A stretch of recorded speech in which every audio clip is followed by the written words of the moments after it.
Welcome to judicial aspirant. और आपके सामने टॉपिक आपको दिख ही रहा है कि मैं कल्पेबल होमिसाइड आपके साथ आज डिस्कस करने जा रहा हूँ।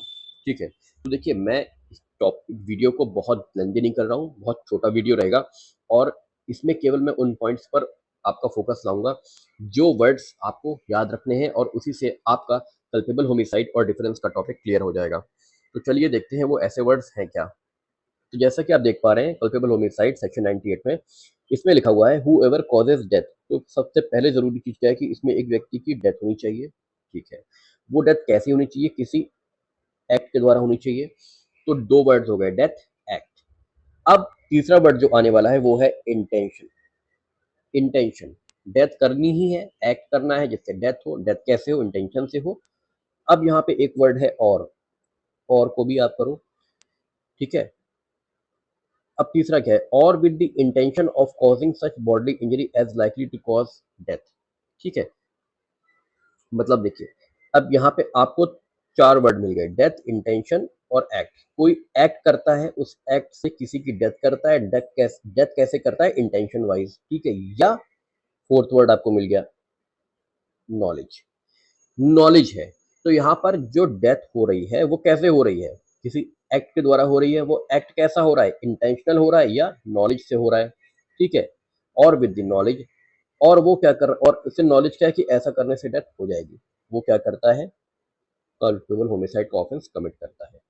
तो इसमें जो सबसे ज्यादा जरूरी है वो है आपका कि आप याद रखिए सबसे पहले क्या होती है, फर्स्ट डेथ होती है। डेथ एक एक्ट के थ्रू होती है। ये एक्ट आपका इंटेंशन वाइज होता है। ठीक है, या ये एक्ट आपका नॉलेज वाइज होता है।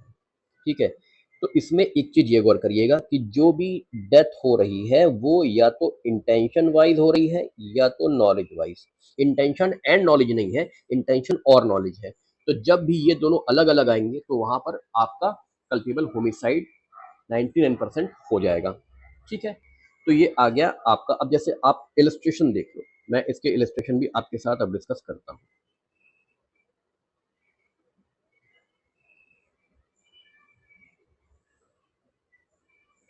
देखो, A lays, A lays sticks and turf over a pit. Pit मतलब होता है एक कोई गड्ढा है। ठीक है, पिट मीन्स होता है कि कोई एक एक गड्ढा है वहां पे, वो एक ए जो है वहां पे क्या करता है, स्टिक बिछा देता है उस गड्ढे के ऊपर।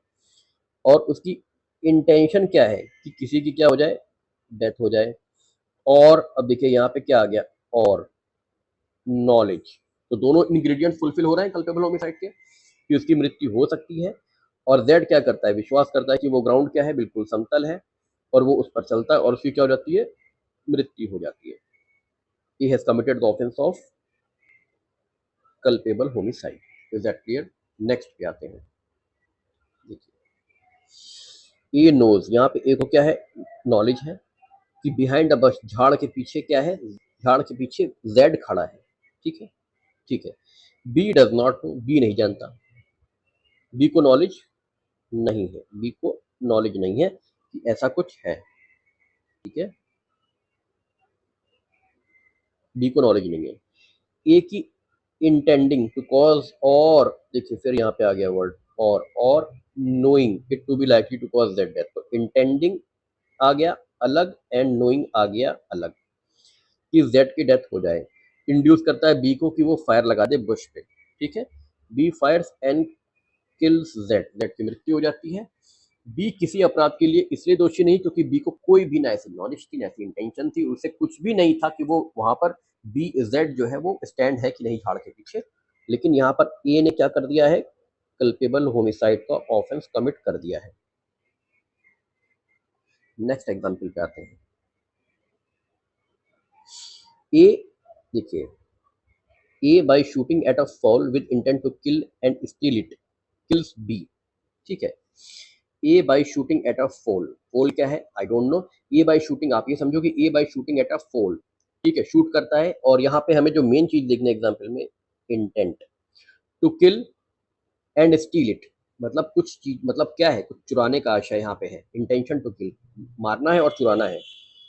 Steel it kills B, bill को बी को यहाँ किल करता है।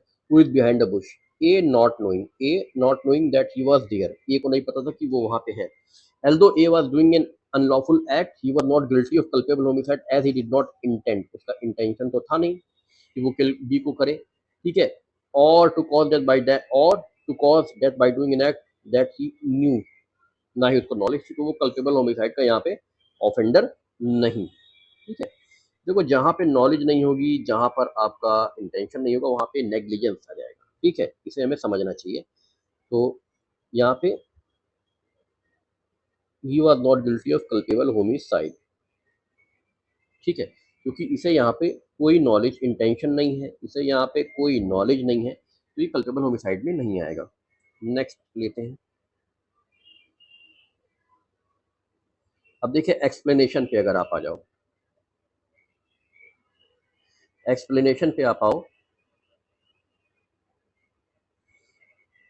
देखो A person, explanation explanation one है, the person who causes bodily injury, जो बॉडली इंजरी करता है टू अनदर, जो कि लेबरिंग अंडर अ डिसऑर्डर है, डिजीज है, या बॉडली इन्फॉर्मिटी है, और वो और and thereby accelerates the death of that other shall be, मतलब कोई ऐसी बॉडली इंजरी करता है किसी को, ठीक है, उस व्यक्ति को जो किसी गंभीर बीमारी से जूझ रहा है, बॉडी इन्फर्मिटी, वो बहुत इन्फर्म है, अपना बचाव नहीं कर सकता, या किसी डिसऑर्डर के अंदर है, बहुत उसको पेन होता है, उसका ऑपरेशन हुआ है, और वो उस व्यक्ति को क्या कर देता है, बॉडली इंजरी कमिट कर देता है, और उस व्यक्ति की क्या हो जाती है, उस वजह से हो जाती है उसकी डेथ, तो shall be deem to have causes death, ठीक है, तो माना जाएगा कि उस व्यक्ति ने इसकी डेथ करी है और वो कल्पेबल होमिसाइड में कवर हो जाएगा, ठीक है। नेक्स्ट,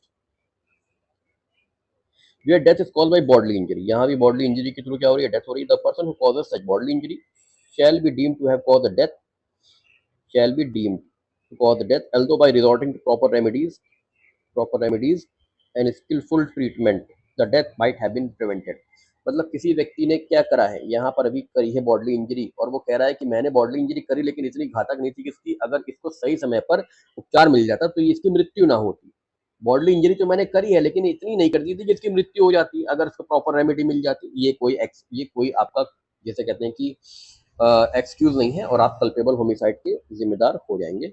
एक्सप्लेनेशन टू में भी, थ्री में देखते हैं, the causing of death of child in mother's वॉर्म is not homicide, but it may amount to culpable homicide to cause the death of a living child if any part, ठीक है, if any part, अगर किसी कोई भी part बच्चे का क्या हो जाता है, ब्रॉट फोर्थ, मतलब बाहर आ जाता है माँ के गर्भ से, दो द चाइल्ड में नॉट हैव ब्रेथेड, चाहे चाइल्ड ने सांस ली हो या वो कंप्लीटली बॉर्न हुआ हो या ना हुआ हो, ठीक है। तो मतलब क्या है, culpable homicide in case of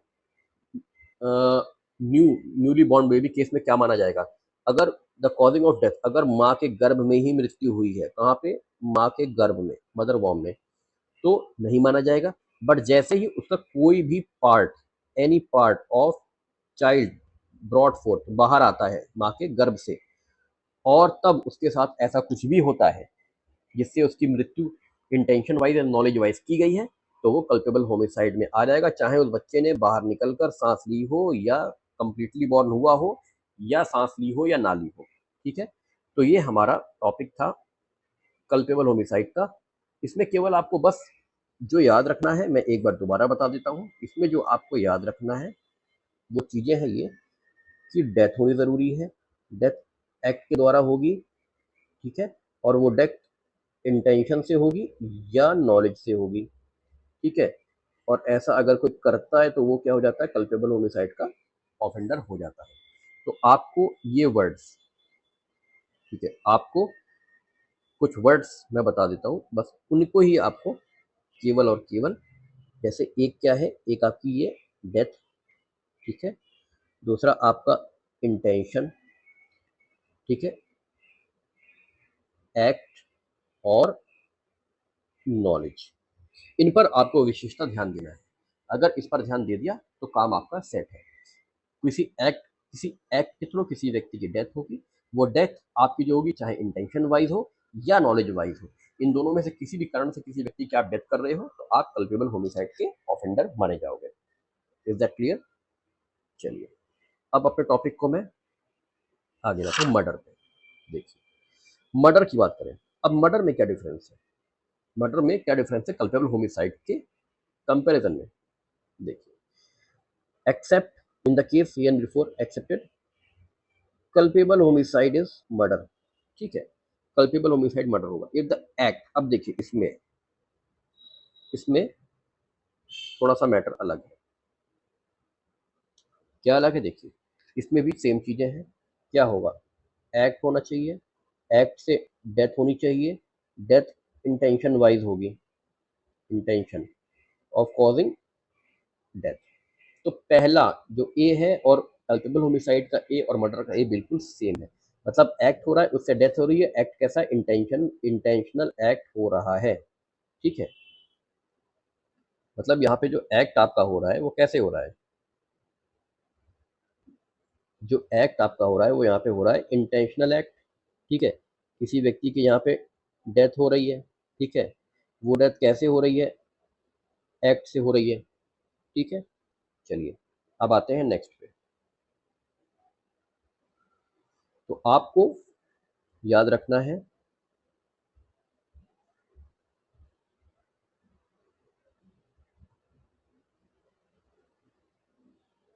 कि जरूरी क्या है इसमें? Act, intention, death. Intention wise किसी की डेथ करें, ठीक है, तो वो क्या हो जाएगा? Culpable homicide amount is murder हो जाएगा। अब बी पे आते हैं। देखिए,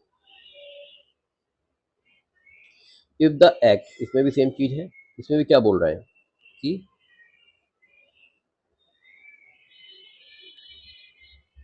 क्या हो? एक्ट हो, ठीक है। एक्ट कैसी हो? इंटेंशन से हो, ठीक है।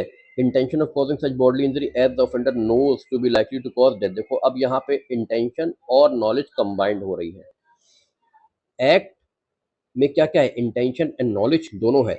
Act by which death is caused is done with the intention of causing such bodily injury as offender knows to be likely. तो यहाँ पे क्या हो गया? यहाँ पे आपका जो इंटेंशन है और जो नॉलेज है वो क्या हो गई? कंबाइंड हो गई। एक्ट, इंटेंशन, नॉलेज एक साथ आई है। इंटेंशन नॉलेज अलग अलग नहीं आई, एक साथ आई है। तो यहाँ पे क्या बन जा रहा है? मर्डर। नेक्स्ट देखिए, नेक्स्ट क्या है? एक्ट आ गया by which death, death done with intention आ गया of causing bodily injury person and the bodily injury is sufficient, sufficient, ठीक है। बॉडी इंजरी क्या है? सफिशिएंट। तो चार वर्ड आपको यहाँ पे मिल गए। एक्ट, एक्ट इंटेंशन वाइज हुआ है, उससे डेथ हुई है, ठीक है। और वो बॉडली इंजरी कैसी है? सफिशिएंट है। Intention and sufficient, intention and knowledge combined हुआ, इंटेंशन एंड सफिशिएंट कंबाइंड हुआ, ठीक है।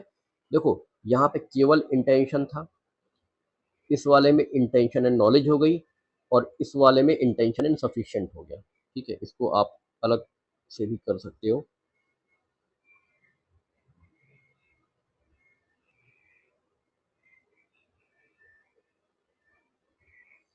देखो, इसमें क्या है? इसमें केवल इंटेंशन था। येलो वाले पे ध्यान दीजिए, इंटेंशन। इसमें क्या था? इंटेंशन थी एंड नॉलेज थी, ठीक है। यहाँ पे इंटेंशन है और सफिशिएंट है। बस इन्हीं को उतार लेना पेपर पे। ये कीवर्ड्स हैं, इससे आपका काम खत्म हो जाएगा। और सफिशिएंट क्या है यहाँ पे? बॉडली इंजरी सफिशिएंट है, ठीक है। नेक्स्ट पे आइए। Person committing the act by which the death is cause knows, मतलब नॉलेज आ गई। अब यहाँ पे इमिनेंटली डेंजरस वर्ड आ गया, that it must in all probability cause death और सच बॉडली इंजरी, ठीक है। और सच बॉडली इंजरी, ठीक है। यहाँ पे देखिए क्या है? Is the person committing the act by which death is cause know that for immunity dangerous, मतलब एक्ट से क्या हुआ है? डायरेक्ट डेथ हुई है, ठीक है। और वो कैसा है? इम्यूनिटी डेंजरस है क्या? ये एक्ट इतना इम्यूनिटी डेंजरस है कि वो जानता है कि इससे मृत्यु हो ही जाएगी हर परिस्थिति में। अब आते हैं सेकंड पॉइंट पे। यहाँ पे क्या बोल रहा है? और such bodily injury as is likely to cause death and commit such act without any excuse. और यहाँ पे क्या कर रहा है? और such bodily injury, such bodily injury, ठीक है, विदाउट एनी एक्सक्यूज, ठीक है। और इसमें भी क्या होगी? डेथ। इसका वर्ड्स देख लो क्या है? नोज नॉलेज है, इमिनेंटली डेंजरस है,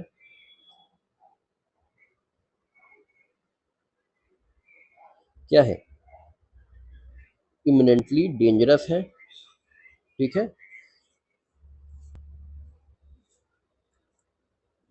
विदाउट एनी एक्सक्यूज, ठीक है। नॉलेज है, नॉलेज क्या है कि ये एक्ट कैसा है, नॉलेज है क्या कि ये एक्ट, दिस एक्ट क्या है, इमिनेंटली डेंजरस है कि डेथ हो जाएगी, या ऐसी बॉडली इंजरी है जिससे जानता है कि डेथ हो जाएगी विदाउट और कोई एक्सक्यूज भी नहीं है। तो यहाँ पे आपका मर्डर भी खत्म होता है। अब एक बार फिर देख लीजिए, इसमें जो वर्ड ध्यान देने योग्य है, इसमें आपको क्या ध्यान देना है, इसमें आपको ध्यान देना है पहले वाले में कि केवल एक्ट है और इंटेंशन है जिससे कि डेथ हो गई। किसी को जो कर रहा हूँ बस इसको ध्यान दीजिएगा, एक्ट है, डेथ हुई है इंटेंशन से और नॉलेज से, एक्ट है, इससे डेथ हुई है, ठीक है, और ये कैसी थी, सफिशिएंट थी, एक्ट से डेथ हुई है इंटेंशन वाइज और ये सफिशिएंट है। दूसरा क्या है, एक्ट है, ठीक है, the person committing the act by which death is caused knows knowledge है, ठीक है, इमिनेंटली डेंजरस, ठीक है,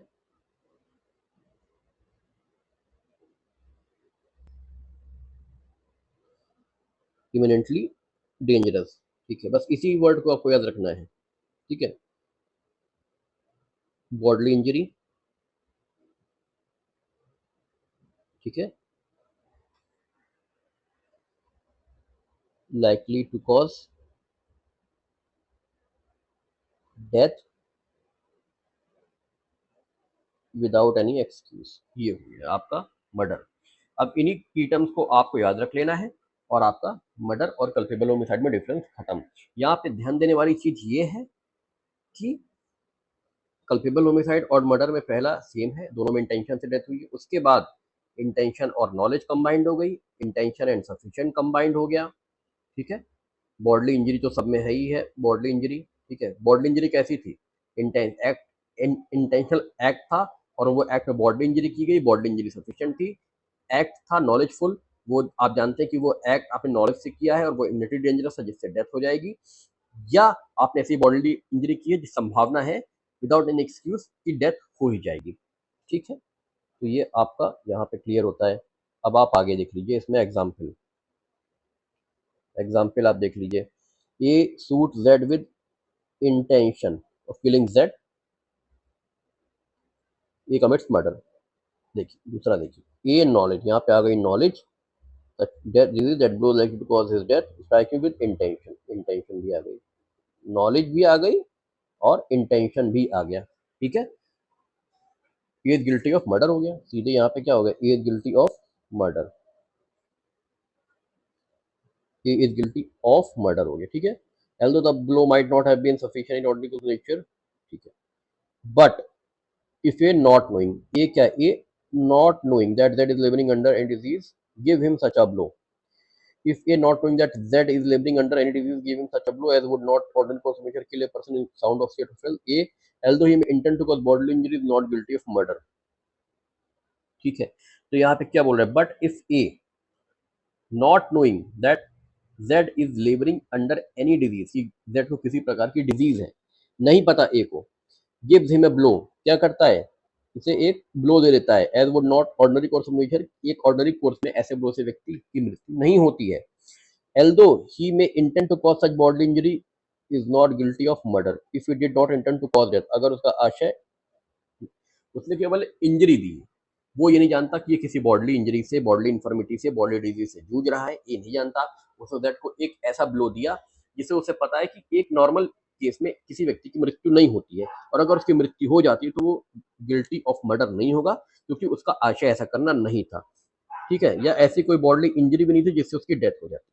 अब देखो यहाँ पे सी में, ए इंटेंशनली, इंटेंशनली वर्ड आगे, गिव द स्वॉर्ड कट मतलब तलवार से काटा है, सफिशिएंट आ गया। आपको मैं दिखा रहा हूँ कि जो मैंने ऊपर आपको शब्द पकड़े हैं उसको यहाँ पे एग्जाम्पल में देखो, intentional, sufficient, intention, knowing, knowledge, intention, ठीक है, सब मिल रहा है, ठीक है। Death of a man ordinary Z dies in consequence of Z की मृत्यु हो जाती है। ईयर ए क्या हो जाता है, ए गिल्टी ऑफ मर्डर हो जाता है, ठीक है।